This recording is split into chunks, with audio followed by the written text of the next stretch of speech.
Welcome from the field here in Northeast Arkansas. I'm Julie Robinson with the University of Arkansas System Division of Agriculture, and we're excited that you've joined us for our first virtual field trip in the Soil and Water Conservation Series, funded by NRCS and hosted by the University of Arkansas System Division of Agriculture. So to get us started, we're going to highlight the Judd Hill Foundation Farm, also here in Northeast Arkansas, located in Truman. And the Judd Hill Foundation Farm is the site that hosts a lot of cotton and irrigation and runoff research. And so to tell us more about the Judd Hill Foundation Farm is Mr. Mike Gibson. So Mike? I'm Mike Gibson, trustee of the Judd Hill Foundation, and I want to welcome you this morning to the Judd Hill Farm, which consists of over 4,000 contiguous acres. This farm was originally established in the 1920s when it was purchased by a wealthy banker and lumberman from Springfield, Missouri, whose name was Orange Judd Hill. He had one daughter, Esther, who was a student at the University of Minnesota, who met her future husband, an engineering student there, whose name was Sam Chapin. As you know, what happened in the late 1920s and 1929, farms fell on hard times. Basically, Mr. Hill gave this farm to Esther and Sam Chapin as a wedding gift in 1934. Of course, with Mr. Chapin's engineering background, they moved to Judd Hill, moved to the farm, but he had the engineering knowledge to know how to reap the harvest, take the timber, but it also at the same time to build ditches and drain this farmland and turn it in from swampland to one of the best farms in Northeast Arkansas. Certainly not the largest, but with the drainage that he established back in those days and leveling of the land and the tilling of the soil, he was really responsible for turning this farm into what it is today. Esther Chapin died in 1991 at age 91, and she left her entire estate to the Judd Hill Foundation. We have two principal beneficiaries, the U of A Foundation and the ASU Foundation. And we're very proud to have as a joint project on our farm a cotton research program between the University of Arkansas, Arkansas State University, and the Judd Hill Foundation, which I think is kind of unique in the state and has worked very well. But water, as you know, is the lifeblood of farming. I don't have to tell you that. We started it back 25 years ago with pivots, which we thought were the best thing since sliced bread. But it didn't take us long to learn after we'd spent all of that money that a 24-hour circle with a pivot was not providing enough water. So we leveled the land and went to furrow irrigation. We try very hard to be good stewards of our water because that is our lifeblood, and without that, we have nothing. We have flow meters on the farm. We're not afraid to test the water. We're not afraid of innovative things. We have water captured and tested. We've had bird studies done on the farm. We're not afraid. If we're doing something wrong and not being good stewards of this farm, I want somebody to tell us. We will make a change. So we're not afraid to try those new things. And as water is so important to all of us, we're going to have to probably be more restrictive in the future. We see those things coming. We're in the St. Francis River Basin, and we have an abundance of water. But we know just across the ridge, the farmers are really hurting. In fact, my family has a small farm near Cache, Arkansas, and we're getting to where we can't plant the rice and the soybeans at the same time. We have to plant the rice and get it up before we have enough water to plant the soybeans. And it's not because we haven't dug the well as deep as we can go. It's just part of the times that we live in and times in which we're going to have to be more conservative and more aware of this precious water that all of us must have. I hope you enjoy your day today at the Judd Hill Farm. I hope you go away having learned something that you didn't know. I learn something every day. We have some good farmers on this farm. Marty White and his two sons, Jesse and Logan, farm this land. And they have done a tremendous job. And without them, I wouldn't be standing here today and there would be no Judd Hill Foundation. They till the soil and they do the hard work. And I'm so appreciative of them and all of you for what you do for all of us. Thank you very much. We've got a fantastic slate of subject matter experts. And to get us started, we've got Dr. Michelle Reba, and she is with USDA ARS. And so she's going to share with us about aquifer decline. And so with that, I'll hand it over to Dr. Reba.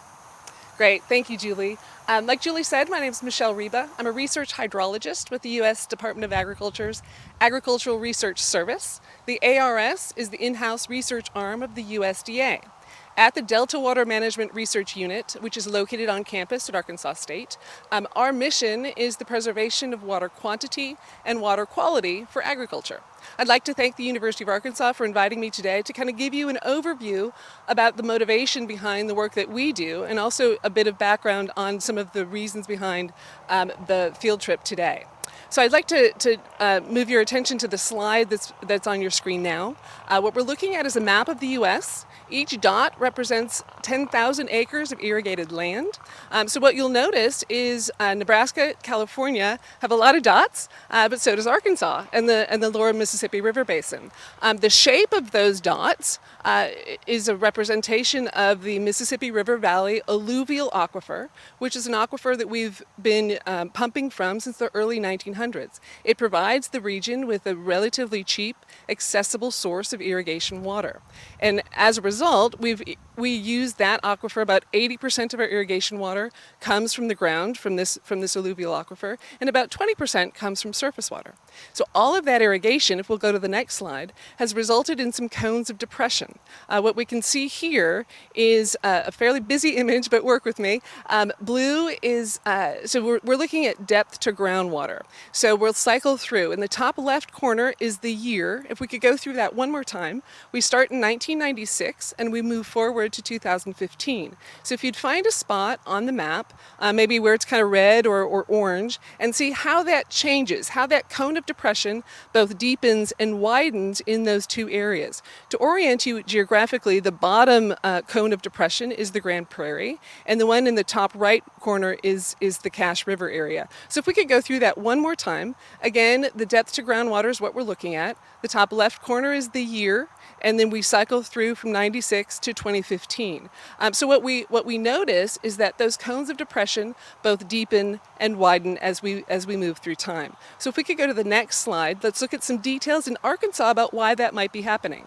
So what we're looking at on the left side is the Arkansas River on the southern portion, and then the White River on the top. What we notice about these declines is that the further you move from surface water sources, the deeper those declines become. So that's for a couple of different reasons. You know, one of the reasons why we grow as much rice as we do in Arkansas is that we've got a lot of clay, right? And so that clay allows us to hold water on the landscape, but it also prevents aerially equivalent recharge back into the aquifer. So historically, the aquifer was in connection to the surface water sources, but now those surface water sources are putting water back toward the aquifer. So what we're looking at in the bottom right corner are some well data from I believe it's 1930s on the left side into the early 2000s. What we notice is that we have recovery, but we don't get back to where we were in the previous years. Some years we do, but over the long term, we see a significant decline. On average, in the alluvial aquifer in Arkansas, we have about a foot of decline every year, and that's quite variable. In some places, it's as little as 0 or going up, but in others, it's much, much deeper. So just to give you an idea of the declines, let's move to the next slide. This is an image that was produced by the U.S. Geological Survey. On the left side, we're looking at kind of the state of affairs in 2007. Again, you'll notice that brown is bad, blue and greens are good. These are, again, depth to groundwater. We see the Grand Prairie on the far right. On the far left. We see the Cache River circled on the top, and then the Mississippi Delta on the right side. We fast forward to 2038, and this is modeled values. So we're looking at the Grand Prairie. What the Grand Prairie has going for it is they have a couple of surface water projects that are on the horizon, the Biomeda project and the White River project. So those their ability to be able to take advantage of surface water sources is wonderful for that area. The second area, the Mississippi Delta area, is looking into some transfer projects, taking water from the Mississippi, some in-bank projects as well to kind of recharge the aquifer in an artificial way, and some other different ideas. The Cache River is higher up in the system, and so we have limited opportunities to take advantage of large surface water projects, and so we're looking into managed aquifer recharge, which we'll talk about on the next slide. So our response to this aquifer decline is varied, right? There's no silver bullet. There's no one thing that we can all do to solve this problem, but we feel like a mix of a couple of different things will help us reduce or arrest the declines in the aquifers. And we'll talk about those pretty specifically today during this field day. So improving irrigation efficiency is the first, using sensors, irrigation planning and scheduling, and we'll hear from some of the other experts about some specifics on that. Developing new irrigation supplies, looking at surface water projects like we talked about in the Grand Prairie and in the Mississippi side of things. And the other one is promoting surface water where it's feasible. You know, we get about 50 inches of rain a year. So how can we store some of that water that's running off for later use? And then the last one is managed aquifer recharge. So we'll move to the next slide to expand on that a little bit. Basically, the idea is to artificially put water back into the aquifer. The USGS did a study in the 1960s that did direct injection. The challenge with that is that it was just too expensive to clean the water up to a level that would allow that project to move forward.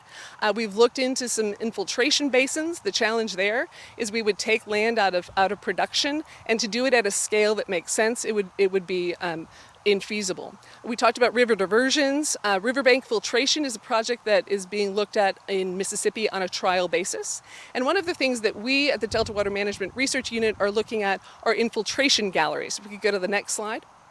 So infiltration galleries are basically a big French drain. Right? So they're a gravel-filled trench cutting through the confining layer of clay. We talked about how that precludes aerial recharge back into the aquifer. It's never been implemented in the Southeast, so it's an opportunity for us to understand how that might work. It has a couple of things going for it. It's not going to interfere with the surface water activities. There'll be limited removal of productive ground. It can be built with common materials, and it may be resistive to some of the challenges that have been seen before. The other advantage that we have is that in other studies, we didn't have these reservoirs that we now have dotting the landscape, which is shown here in the image on the right. If we can go to the next slide, we'll see a cartoon of what that might look like. Our idea is to use water that's been put into reservoirs, use that reservoir as an initial settling pond, and then pump that water and passively move that water through gravity through the infiltration basin shown on the left side of this image, and allow that water to move through the sand that makes up the alluvial aquifer. This is being done in the winter months, and if we can go to the next slide. We're at a point where we have secured permission to do this as a test, both from ADEQ and the landowner. We're very happy and thrilled about their support. We will implement this on 2 infiltration galleries will be put in August. We will monitor their response, both from a water quality and from a water quantity perspective. Which takes me to the next slide, which is the water quality side of our work. Water quality is both a local and a regional issue in this area. The local issue is if you're putting nutrients on your farm to grow your plants, and you're losing some of those nutrients in your runoff, that's a waste of your resources. The regional issue is really centered on the hypoxic zone in the Gulf of Mexico, shown here in the bottom 2 images. Hypoxia is a condition where we have a reduction in dissolved oxygen less than 2 parts per million. And irrigated agriculture is blamed for a good portion of that. So we're very interested in understanding, both from an environmental and an agroeconomic perspective, how can we improve our water quality and our bottom line by not losing those resources. Thank you very much. I hope you enjoy the field day. All right, thank you, Dr. Riba. So now that we have learned a little bit more about aquifer decline, now we're going to hear from Dr. Arlene Adviento-Borby, and she is an agronomy researcher located here in Jonesboro, Arkansas, and so she is going to share with us about some of her research that she is conducting. So, thank you very much, Julie. With the issue of declining groundwater in this area, specifically in the Mississippi Delta region, our unit, the USDA ARS, in collaboration with the University of Arkansas Division of Ag and also the Arkansas State University College of Ag and Technology, are interested in looking at the impacts of cropping systems on water quality runoff water coming from the field. These cropping systems include furrow tillage practices, irrigation practices such as furrow irrigation, alternate wetting and drying, row rice cropping, as well as cover cropping practices. We have one study that is located in Judd Hill Foundation Research Farm in collaboration with Arkansas State University under Dr. Tina Teague, and we are looking at the influences of tillage practices, cover croppings, and nitrogen fertilizer application and mode of application, as well as other issues that affects water quality. And this study is in a randomized block design and replicated. And we are also looking at the irrigation practices in their impacts on water quality. This field has been studied for 3 years. We started in 2016. During that time, we were looking at just the fertilizer addition in coupled with tillage management of furrow irrigation. And in our previous data set, we found out that the water quality metrics that we measured, such as pH, electrical conductivity, soluble nutrients, nitrogen, nitrate, ammonium, and soluble P, they were relatively lower compared to the irrigation water of that field. We also look at the movement of soluble nitrogen into the soil horizon because we are checking whether we have a significant leaching of nitrate into the soil. And last year, we found out, after 2 years of study, we found out that there was no significant increase in soluble nitrate, specifically nitrate into the deeper soil horizon. What it means is that there is no significant addition of fertilizer nitrate into the groundwater because there's no significant levels of high nitrate in the soil. We continue this type of study, doing much more than looking at the tillage practice and irrigation practice. We added a covered cropping practice wherein we planted winter rye over the fall season because we are looking at not only the soluble nutrients in the soil but also looking at the sediment and other water quality metrics such as total nitrogen and total P.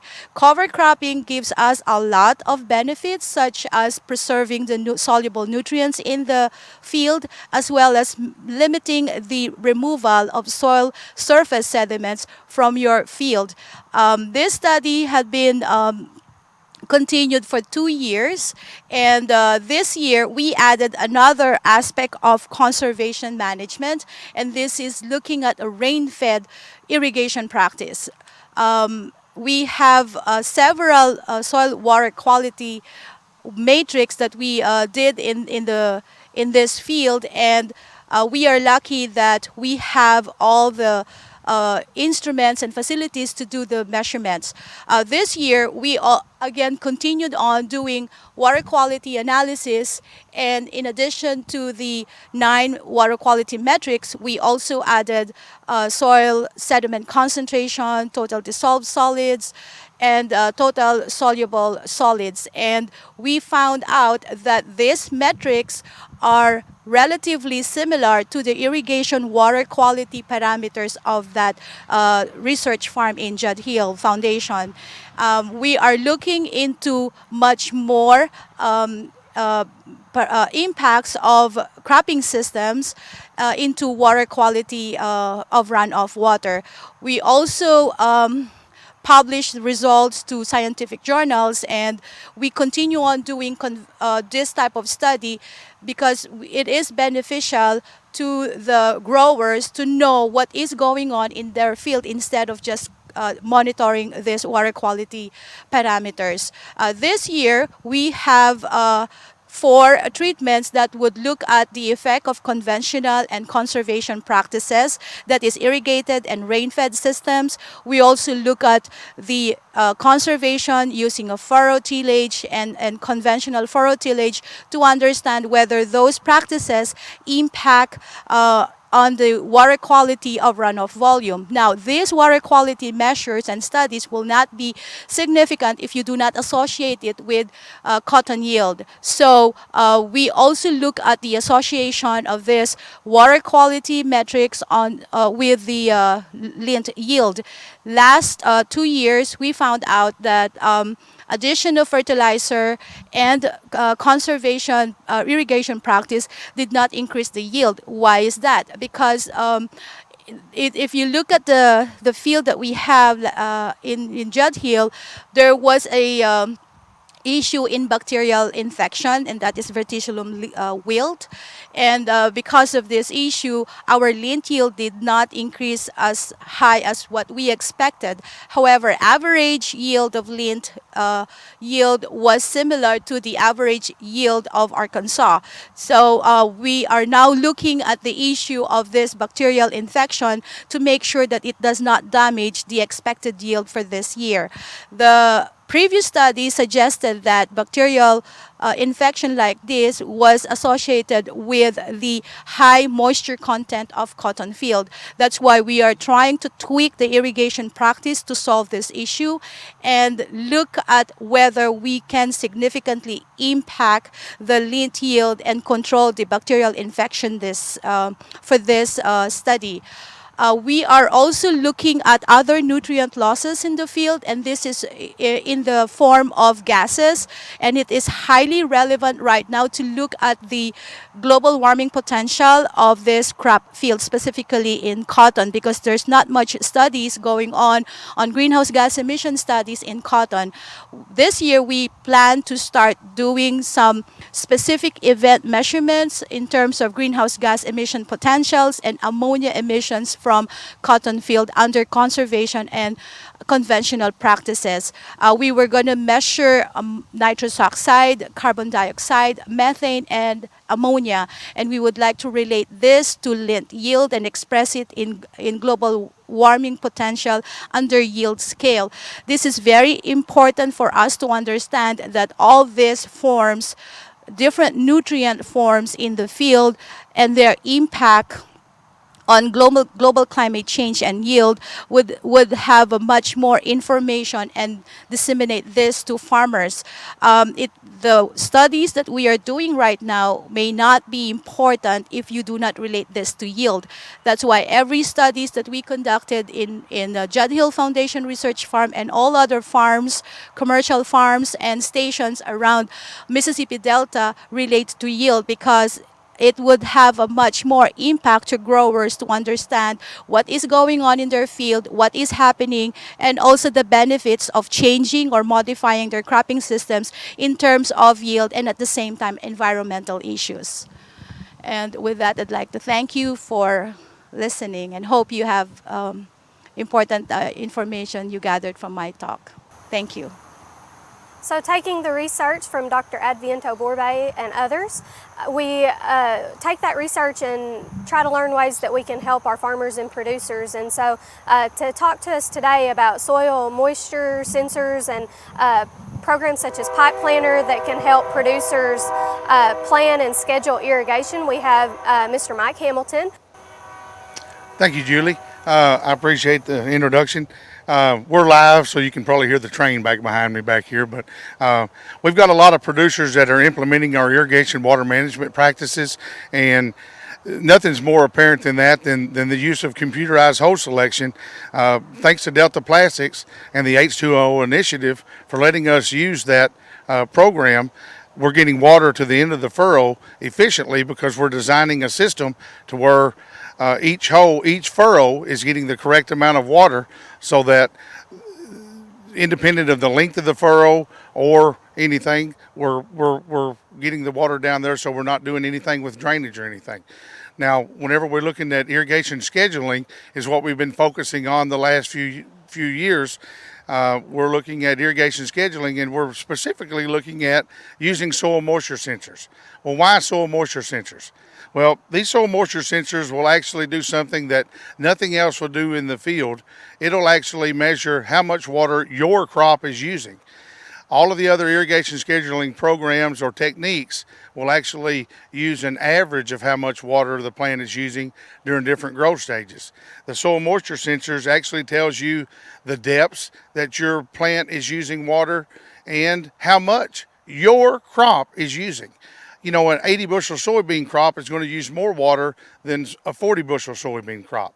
So these sensors are really showing us more than any other irrigation scheduling system. And there's a big difference in irrigation and watering a crop. Now, we put these at various depths out in the field. The reason we put them at a 6, 12, 18, and 30 inch depth is because we want to see how much water we're using at those different depths. Now, whenever we put these in the field, we're actually going to condition these watermarks in the field. We're going to soak them for a couple of days. We want to soak them and dry them and actually condition them, get them used to going wet and dry so we can see that movement in there. We want to put a wet probe into a dry hole when we install them in the field. We like to use a slide hammer because the slide hammer is basically the same diameter as this watermark sensor that we're using. The reason we're using watermark sensors is we've been using them for over 40 years, and we have a lot of research behind the numbers that we're getting from them. So we will use these watermarks, and we will use that slide hammer so that we're not disturbing that soil profile when we install them. We're actually putting them in a tight hole that won't let water seep down in there, and getting good soil to sensor contact. Now, field placement is a big issue whenever we put it in the field. We want to put it about a halfway to 2/3 of the way down the furrow, and this is because where's the wettest part of the field? Generally, at the top of the field where the polypipe is going to be the wettest because that's where water's coming into the field in a furrow system all season long.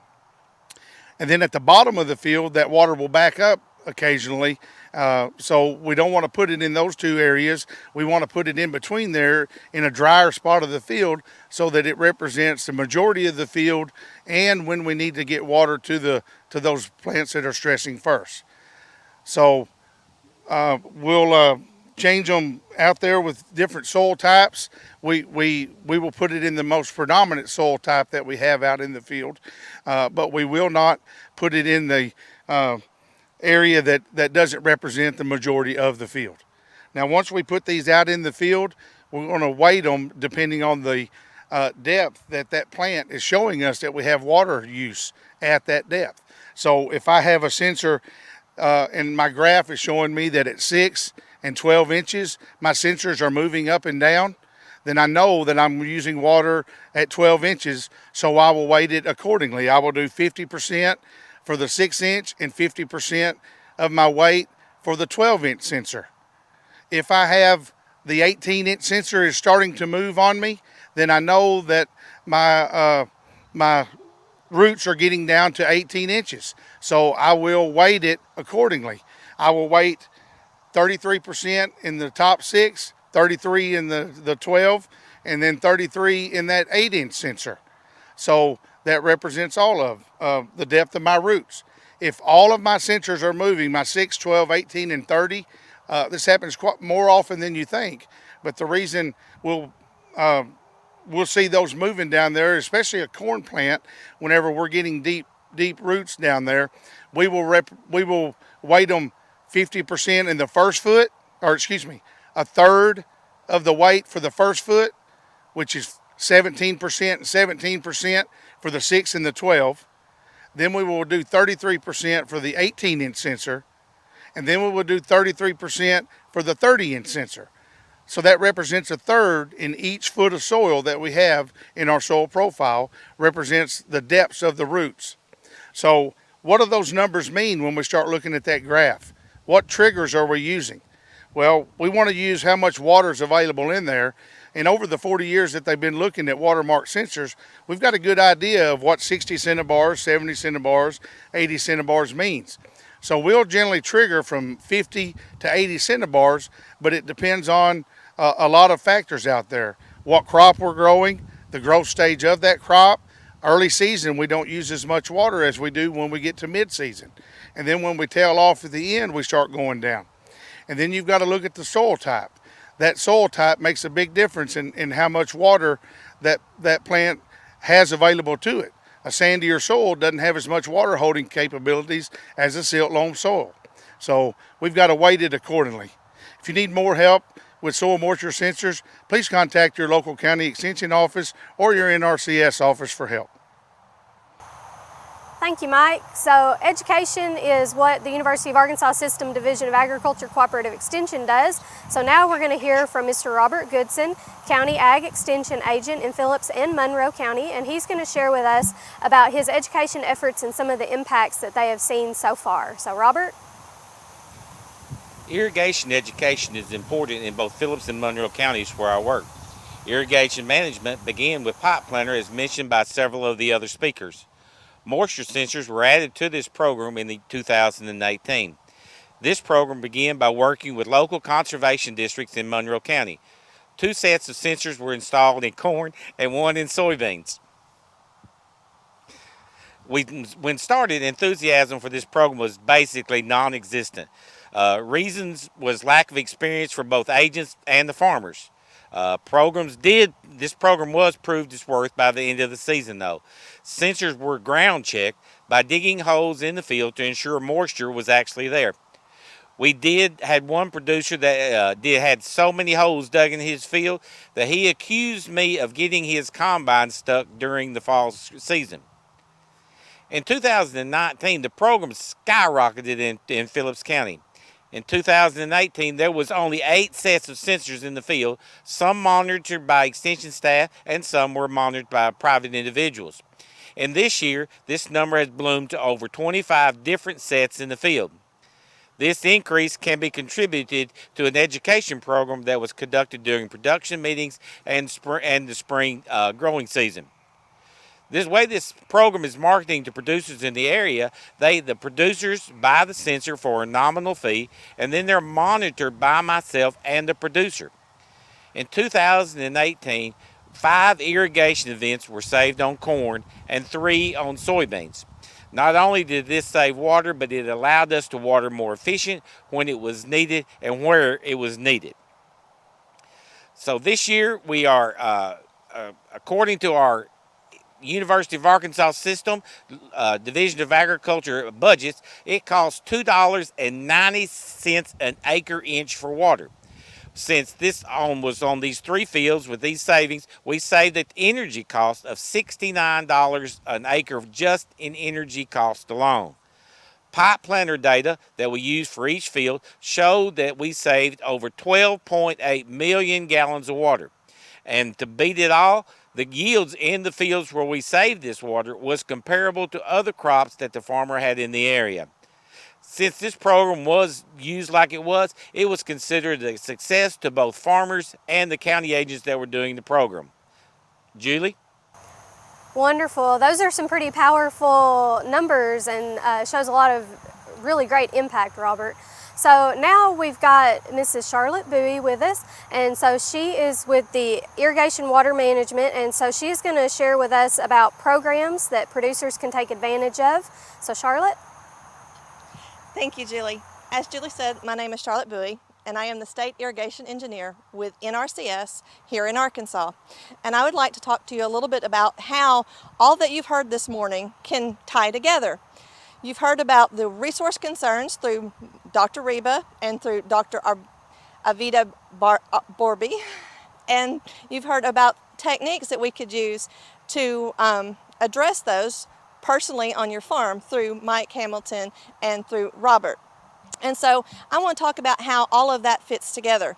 And how that fits together is through our irrigation water management. And that irrigation water management is the central hub of what we do. The irrigation starts at the source, whether that be the well or the relift that you're using, to your delivery system, and it makes no difference which type of delivery system, whether that be flood or whether that be a center pivot or whether that be furrow irrigation or whether that be even micro irrigation.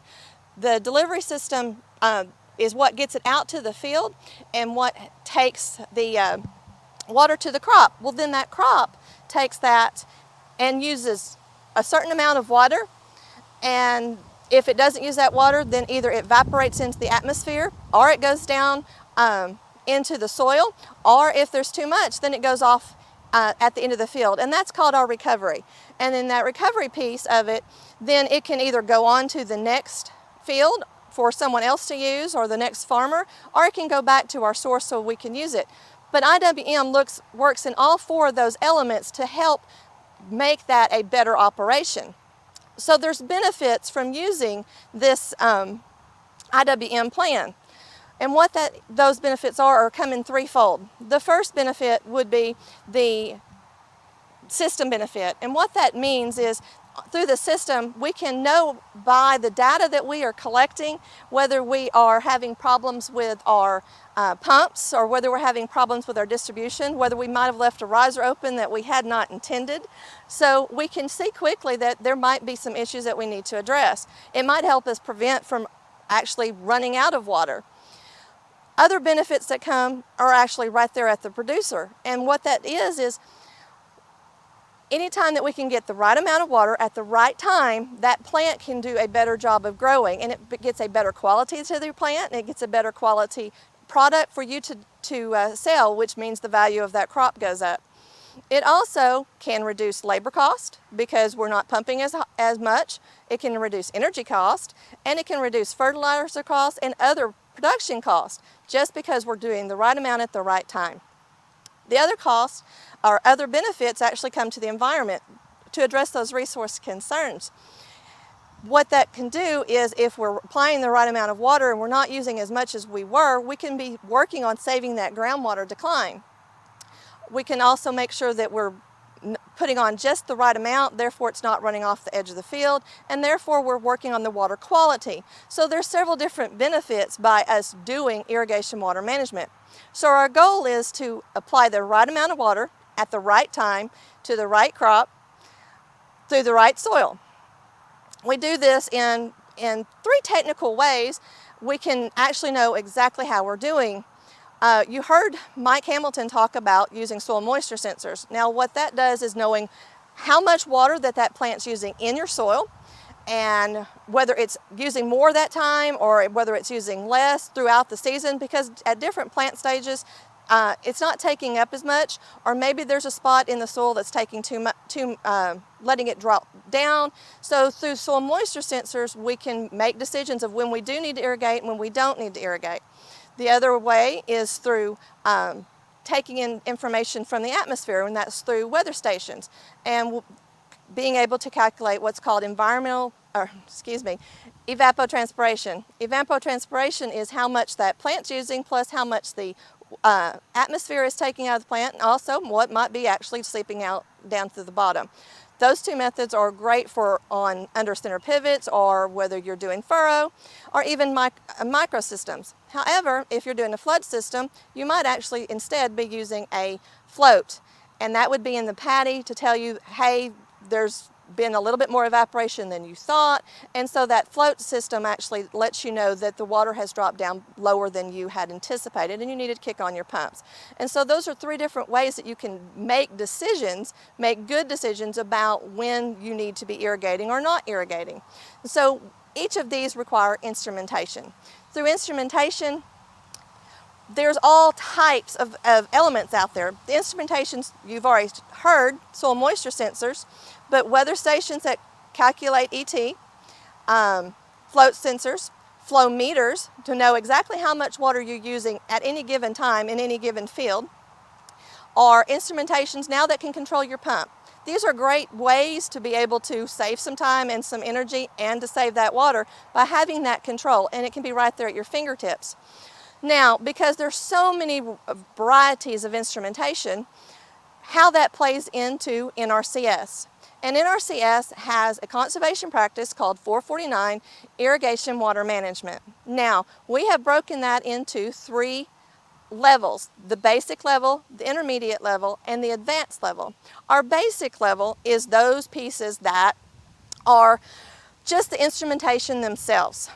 It's basically getting you dipped into how irrigation water management works. It's getting you started. You might have a couple of pieces of technology that are a little bit more advanced in this option, but it's the way to get you more familiar with managing your water and how it works around the system. Intermediate is dipping your toes in a little bit deeper into that management, getting a little bit more technology. Those pieces of equipment generally have data collection devices on it, so they're collecting the data for you instead of you having to manually go collect those pieces. So you can buy that soil moisture sensor that Mike talked about, and you can put it in, and there's a box. It's a little blue box, and it collects all that data for you, but you still have to go download it. Or you can jump all the way up to our advanced, and when you jump all the way up to our advanced, that piece is where everything's telemetry. So everything's coming back to you on your smartphone, or maybe when you're sitting in the cab of your tractor, so you can have control right there at your fingertips where you're at and when you need it. All of those pieces tie into an irrigation water management plan.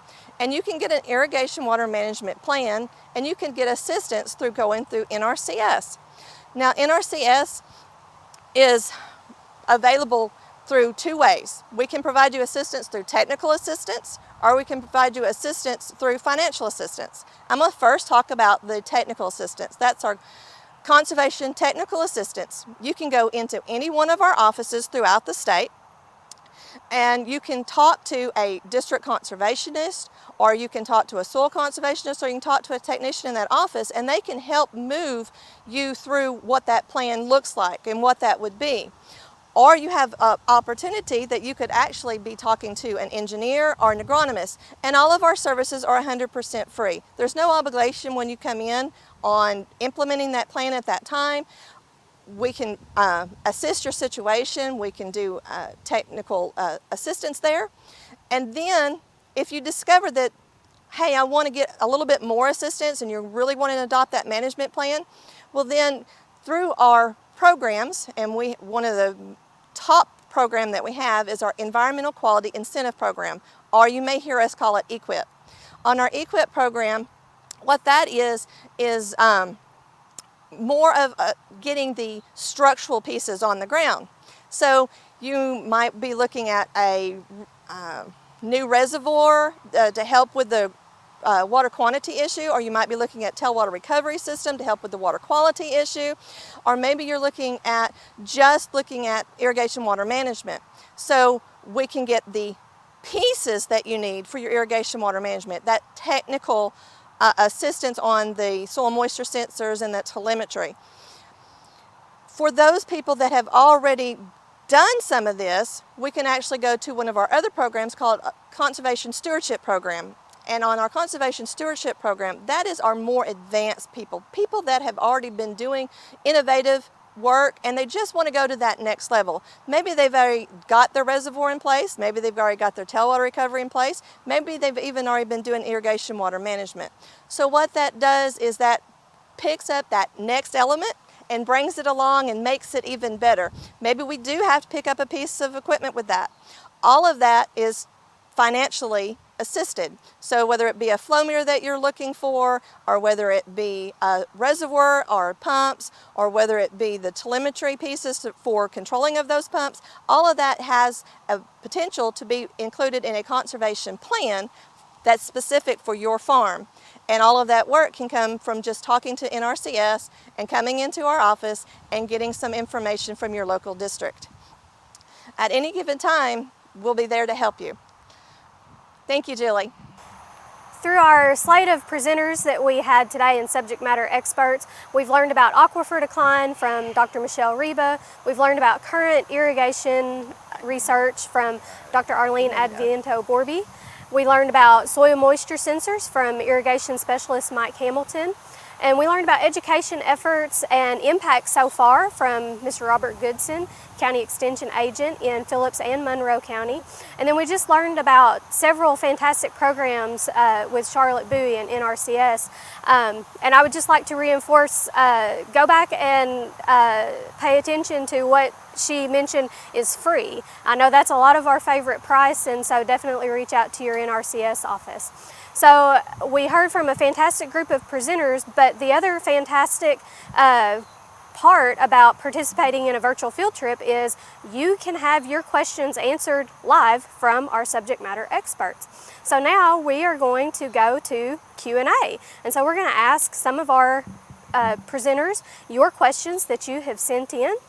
And so our first question is actually directed to Mike Hamilton. And so our first question is, how did you come up with your soil moisture sensor depths?